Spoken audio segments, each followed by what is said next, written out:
100% wrong. Can't say it plainer than that. And I really thank the media for being here, because we need for you to help us provide the correct information. We know that there's certain social media out there that's been giving messages all week long that are totally wrong. And so Dr. Sanchez is here to talk a little bit about what flu is. The main issue we want to, from public health, is to let the community know that the strain of flu this year is regular flu. Even though it's H1N1, which is the predominant strain, it's seasonal flu. It's flu. We're in our flu season, and then there are other respiratory illnesses as well. It's not just flu. So yes, our hospitals, and we appreciate that our hospitals are doing an excellent job in seeing patients. For our community that has a large uninsured population, and Dr. Sanchez and I were just talking about that, we hope that in the future that changes, but many in our community use the ER as their physician. We hope that changes, because the ER needs to be used for emergency care.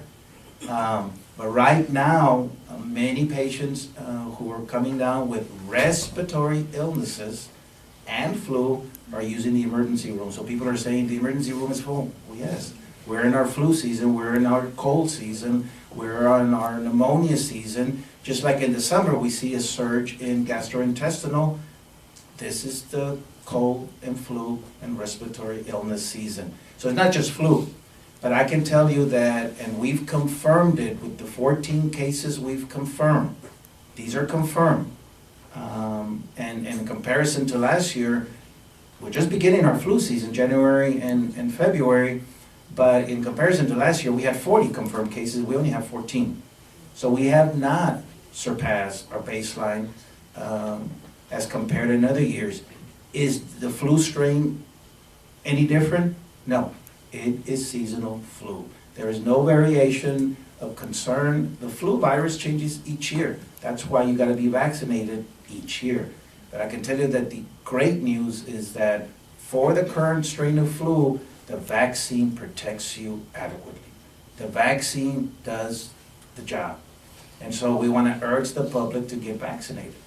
Now, in addition, we want you to take other preventive measures that we've always said. If you're sick, stay home. Call your doctor if you have a toddler, if you're under 5, especially under 2. We're concerned about small children, 6 months and under, can't get vaccinated. And they're extremely susceptible. Pregnant women, the elderly, persons who have underlying health conditions, heart conditions, lung conditions, cancer, HIV patients, TB patients. You can easily complicate with pneumonia. And those are some of the patients that our hospitals have right now. And doing an excellent job in treating these patients. So nothing has changed in this flu season than in past flu seasons. I know some persons have been concerned about that it's H1N1, and remember 2009. Let me tell you, in 2009, this was a brand new virus. We didn't know it, and it went worldwide. So we acted like we should and took all the preventive measures, because we didn't know it. It turns out to be regular seasonal flu. There is no more danger, no more issues with H1N1 than with any of the other strains. And so we wanted to clear that up, because we don't want the public to panic. And again, let me stress that the vaccine is our best protective measure. Let me turn it over now to Dr. Sanchez, because he is a specialist in infectious disease, and we're so glad to have him here in our community, because we work with him constantly. And let me tell you that Dr. Sanchez knows his